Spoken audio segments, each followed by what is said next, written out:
Bismillahirrahmanirrahim.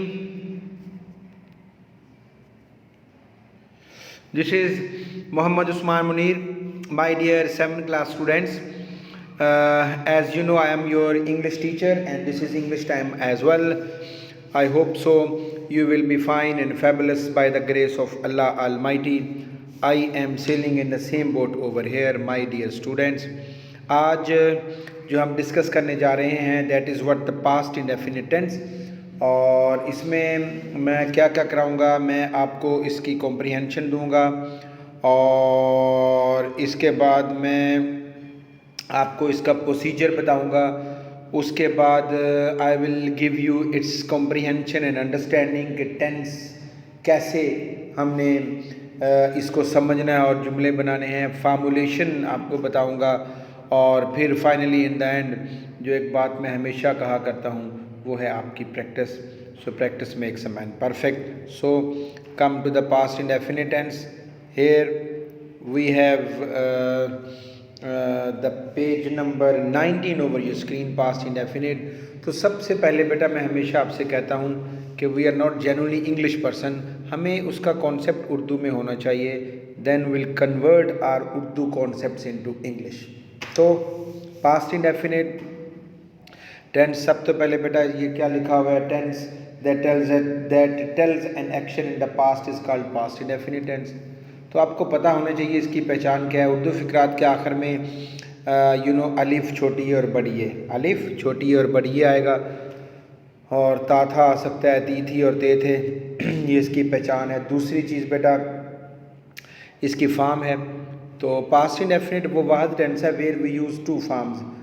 Simple जुमलों में हम सेकंड फॉर्म लगाएंगे और नेगेटिव और इंटरोगेटिव में हम फर्स्ट फॉर्म लगाएंगे। तीसरी चीज़ जो है बेटा वो है इसका हेल्पिंग वर्ब। तो इसका हेल्पिंग वर्ब होगा डिड, और we will use did in negative and interrogative. Past के सिंपल में डिड इस्तेमाल नहीं होगा।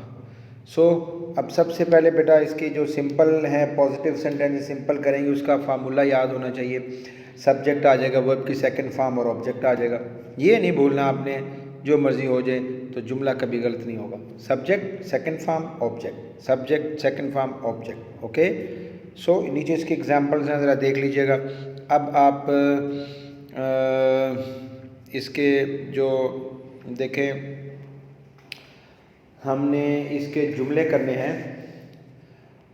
सिंपल सेंटेंसेस हैं। देखिए बच्चे, जो फार्मूला है वो ज़हन में रखना है। लोगों ने बाग में जलसा किया, और सबसे बड़ी बात ये है कि मैंने आपको टाइप करके ये दे दिए हैं ताकि गलती ना हो।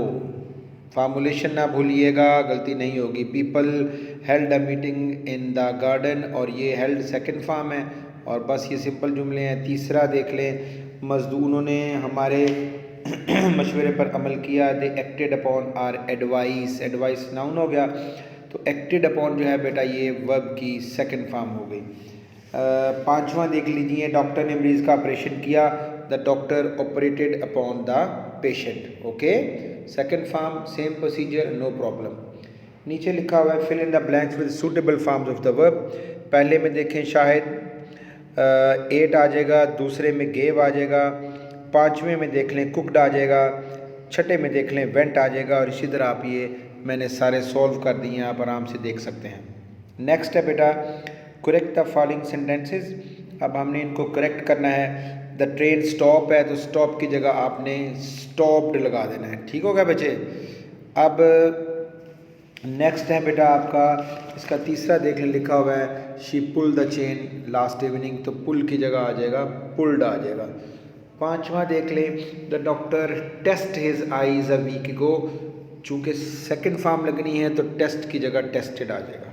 ठीक, अब नेक्स्ट असाइनमेंट है rule of the negative sentences. अब हमने नेगेटिव करने हैं, तो आपने भूलना नहीं है। नेगेटिव में डिड नॉट आ जाएगा और फर्स्ट फॉर्म आ जाएगी। Subject did not, first form object, subject did not, first form object. नीचे बेटे इसकी एग्जांपल्स हैं, ये आपने एग्जांपल्स देख लेनी है। और नेक्स्ट जो हम चल रहे हैं वो हम चल रहे हैं सेंटेंसेस पे। ठीक होगा जी। सेंटेंसेस क्या है जी, हवाई जहाज़ ने 7:45 बजे परवाज़ शुरू नहीं की। ठीक हो गया जी। The aeroplane aeroplane did not take off at 7:45। Did not और टेक ऑफ फर्स्ट फॉर्म। तीसरा देख लें, मोची ने मेरा जूता मरम्मत नहीं किया। The cobbler did not mend my shoe. ठीक, डिड नॉट और फर्स्ट फॉर्म। पांचवा देखें, तुमने प्रवास से लुत्फ नहीं उठाया। You did not enjoy the flight. Did not और फर्स्ट फॉर्म। नीचे बेटा लिखा हुआ है rewrite the following as negative sentences. इसको हमने नेगेटिव बना देना है। वही तरीकाकार है, डिड नॉट लगा दें और फर्स्ट फॉर्म लगा दें। डिड नॉट फुरकान में एक बना देता हूँ, Furqan give me his car. Furqan did not give me his car. सारे मैंने बना दिए हैं, आप इनको देख सकते हैं। नेक्स्ट है बच्चे आपकी जो नेक्स्ट पेज है उस पर लिखा हुआ है करेक्ट द फॉलोइंग सेंटेंसेस। आपने करेक्ट करना है। पहला देख लें, he did not wrote the letter, तो रोट की जगह आपने राइट कर दें क्योंकि डिड नॉट के बाद फर्स्ट फॉर्म। इसी तरह मैंने सारे आपके लिए हल कर दिए। ठीक हो गया। पांचवा देख लें, did not laugh you at him. इसकी अरेंजमेंट गलत है तो अरेंजमेंट ठीक कर दीजिए, you did not laugh at him, that's it. Rule of the interrogative sentences. अब हमारा नेक्स्ट जो स्टेज है वो इंटरोगेटिव किस्सा बनाने हैं, तो उसके लिए डिड शुरू में ले आएँ, फिर सब्जेक्ट आ जाएगा, फिर फर्स्ट फॉर्म, फिर object sign of interrogation. Did subject first form sign of interrogation. Did first form, did subject first form sign of interrogation. Here you have the examples below, तो उनको बेटे आप देख लीजिएगा। अब इसके जुमले हम कर लेते हैं। सबसे पहला जी, कमरे में झाड़ू किसने दिया? तो मैंने कहा था जब हु आ जाए तो इसके बाद ये जो हम हेल्पिंग वर्ब लगाते हैं इसका रूल नहीं होता। हु जो है इस रूल में नहीं आता, तो हु के बाद फिर आप सेकंड फॉर्म लगा दें, हु स्वेप्ट द रूम। दूसरा है जी, क्या पुलिस ने उसे रंगे हाथों पकड़ लिया? Did the police catch him red handed. Did आ गया शुरू में, फिर पुलिस आ गया सब्जेक्ट, फिर कैच फर्स्ट फॉर्म। इसी तरह मैंने सारे हल कर दिए, बल्कि आई have typed all the sentences for you. पांचवा देख लें, क्या तुमने मुझे अपने फैसले से आगाह किया? Did you inform me about your decision. Did शुरू में आ जाएगा, फिर यू सब्जेक्ट, फिर inform first form of the verb. नीचे है बेटा rewrite the following as interrogative sentences. तो इन जुमलों को आपने इंटरोगेटिव बनाना है। फार्मूला वही है, did subject first form of the verb object sign of interrogation. सारे के सारे मैंने आपके लिए बना दिए हैं। एक मैं आपके लिए पढ़ देता हूँ। तीसरा देख लें, my father punish me for telling a lie. Did my father punish me for telling a lie, first form लगेगी। नेक्स्ट बेटा आपका जो अगला पेज है I mean 25, correct the following sentences. उसमें देखें, did he gave me a mobile, तो gave नहीं आएगा, डिड के बाद हमेशा फर्स्ट फॉर्म आती है। Did he give me a mobile, okay. चौथा देख लें, did children made a noise. Did children make a noise. I have written all these 5 sentences for you. अब नेक्स्ट है जी rule of negative interrogative sentences. बाज़ औक़ात कुछ जुमले ऐसे होते हैं जो इकट्ठे आ जाते हैं, वो इंटरोगेटिव भी होते हैं, नेगेटिव भी होते हैं। तो उसमें no need to be embarrassed, no need to be worried, करना कुछ नहीं है। फार्मूला ज़हन में रख लें, डिड आ जाएगा, फिर सब्जेक्ट और सब्जेक्ट के बाद नॉट लगा देना है, that's it. Did subject, subject के बाद नॉट, फिर first form of the verb then object. कुछ तब्दीली नहीं है, साइन ऑफ इंटरोगेशन रहेगा ये सवालिया ही, लेकिन इंटरोगेटिव प्लस नेगेटिव बन जाएगा। तो डिड के बाद सब्जेक्ट, सब्जेक्ट के बाद नॉट, दैट्स इट। नीचे इसकी एग्जांपल्स हैं, ये देख लीजिएगा आप। सारी एग्जांपल्स आपने पढ़नी है। कुछ सेंटेंसेस आपकी स्क्रीन पे अब आ रहे हैं, so I will dictate these sentences for you. पहला देख ले, क्या उस्ताद साहब ने तख्ता स्याह पर नहीं लिखा, यानी नेगेटिव प्लस इंटरोगेटिव।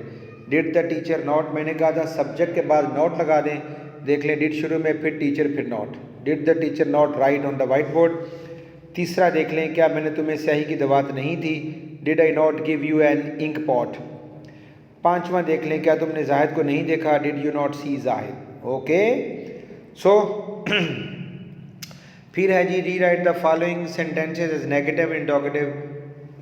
जुमले लिखे होंगे, इनको हमने नेगेटिव इंटरोगेटिव बना देना है। वही चीज़ है जो मैं अभी आपको समझा के आ रहा हूँ। एक पढ़ देता हूँ, did they believe you, did they not believe you. एक और पढ़ लेता हूँ, did you brush your teeth, number 5 है। Did you not brush your teeth, okay. अब आपका बच्चे लास्ट पेज है 27, correct the following sentences.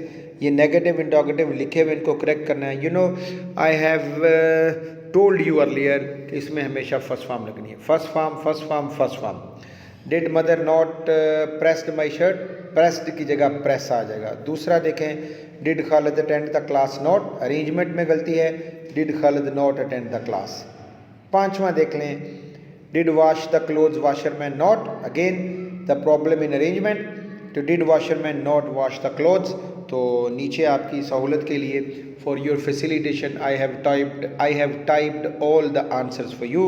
So my dear students, आपकी होम असाइनमेंट ये होगी कि आपने इन सारे के सारे मेरे लेक्चर को 2 बार 3 बार सुनना है, फिर इन सारे जुमलों को लिखना है। लिखने के बाद you have two point your mistakes out, और फिर उन गलतियों को दोबारा लिख लेंगे।